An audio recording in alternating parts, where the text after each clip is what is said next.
の名前どうやって読むのかな。トレジャー3、トレジャー3、それともトレジャー2、3つとも OK、 どれでも OK、 トレジャー G さん。あほほ、トレジャー G さんだよ。本日のトレジャーはね、本日のトレジャーはこれなんだろうね。これ時々わしがチロチロってやるこれ何？ひふみ X 軸 Y 軸 Z 軸なんだろうねこれね。本日のトレジャーは本当の現実、本当の現実祭る。なんのこっちゃ。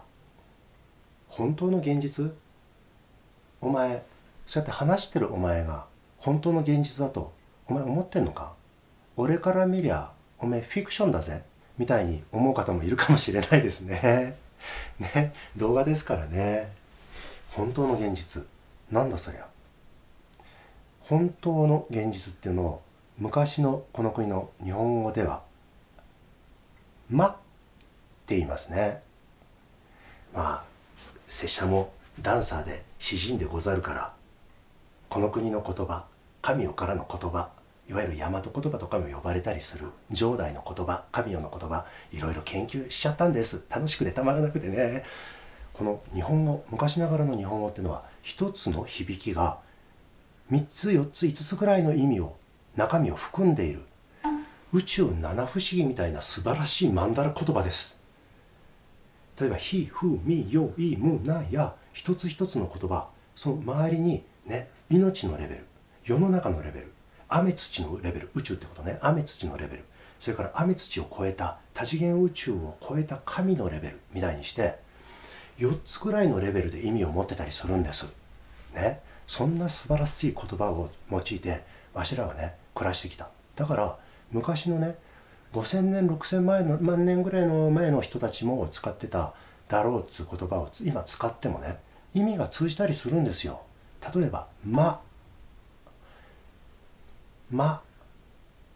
心っていうね、誠にっていうね、真っ昼間っていうね、今は真冬だな、本当のって意味なんです。真っ昼間、真冬、リアルな、トゥルース、リアリティ、トゥルースを表す言葉がなんですね。これはもともと何かと何かの間をって呼んだ。中国語で言うとこの剣、漢っていう間っていう字ですね。漢字が入ってくるまではそもそも字でせっかくのこの生きて流れるもっと心地よい方へいつでも流れている言葉を固定して文字にしようなんてそういうのはなかった。だから、大きみが世代交代するごとに文字も変わってたの。文字で固定されちゃわないように。漢字で書くとよく分かんなくなっちゃう言葉が多いのね。おいおいそんな面白い言葉がポツポツ出てきますのでお話ししていってもいいかなね。これはね息を吐き出し切ってから今息止めてるんだよね。ほとんど吸い込むまでをこれをかつてはって呼んだんですね。息を吐き出す、息を吸う、人にとって命にとって人だけでない動物あらゆる命にとって最もエッセンシャルな行為ですよね。3日食べなくても平気です。息を30分止めてたらちょっと危ない。呼吸の最も本質的な活動である吐く、吸う、この間をって呼んだ。今これこのの瞬間、その吐いてる最中や吸ってる間、活動してる間は感じられない真実が、リアリティが、本当のことが立ち現れてくるっていうんで、昔の人たちはこの間の時間のことをねって呼んで、リアリティ、本当のって意味で用いたんです。真実の言葉、誠、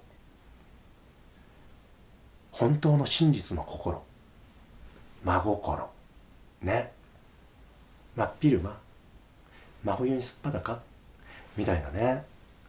本当の真実の、じゃあ誠のる、わかるね。本当の言葉でせっかくわしら呼吸してるんだから、そこに声で乗ってしまえ。その声に、せっかくだから誠、命にとっての本当の言葉、命を損なわない、命を抑圧しない、力を抑え込まない、命の夢を実現していける本当の言葉で、この吐息と声に乗ってしまえ。これを誠乗るっていうんですね。かっちょいいっすよね、日本語ね。そしてわしのばあちゃんね、よく言ってたんだよ。祭りゃいいわなえ。祭りっちゃいいもんだなえ。祭り、祭る。祭りが嫌いな人とかいる？誰でも祭りは好きでしょ。みんなで祭ってりゃ楽しいよね。祭りに参加するの楽しいよね。祭り生み出すのってもっと楽しいね。祭りって聞くだけでわしら日本人はなんかビビビッとなんかワクワクするんですよ。祭る、これどういうことだと思いますか？これを今日お話できていったかなと思います。今日と明日かな。祭る、これはね、誠乗る、真実の言葉をこう乗り上げる、乗っていく。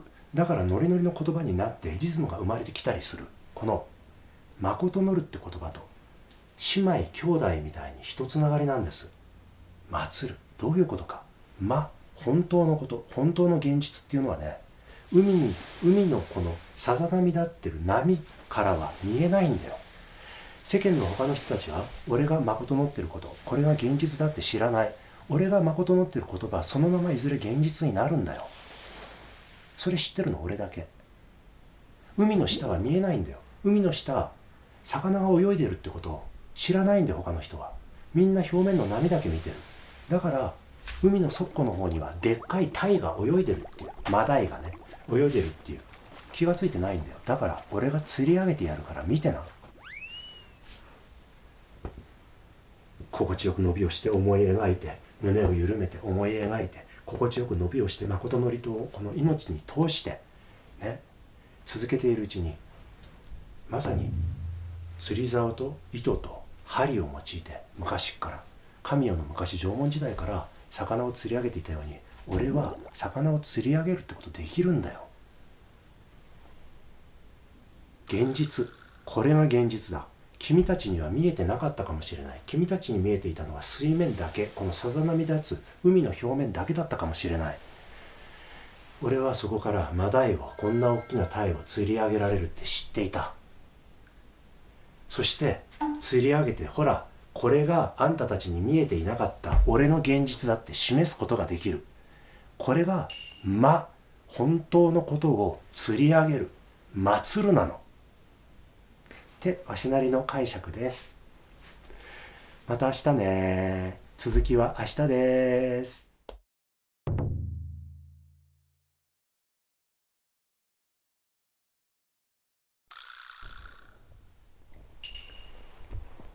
祭ると申すはこれ、釣り上げるのでござる。誠のりしままの現実を多次元宇宙の底から釣り上げるのでござる。我が国の古の言葉にて、祭ると申すとき、三つの中身がござる。イングリッシュで、フェスティバル、祝祭、セレモニー、式典、リチュアル、儀式。三つともこれ、祭るでござる。一人でも祭る、祭れる、祭れまする。誠のりてさえおれば、なべてみな祭る、祭れる、祭れまする。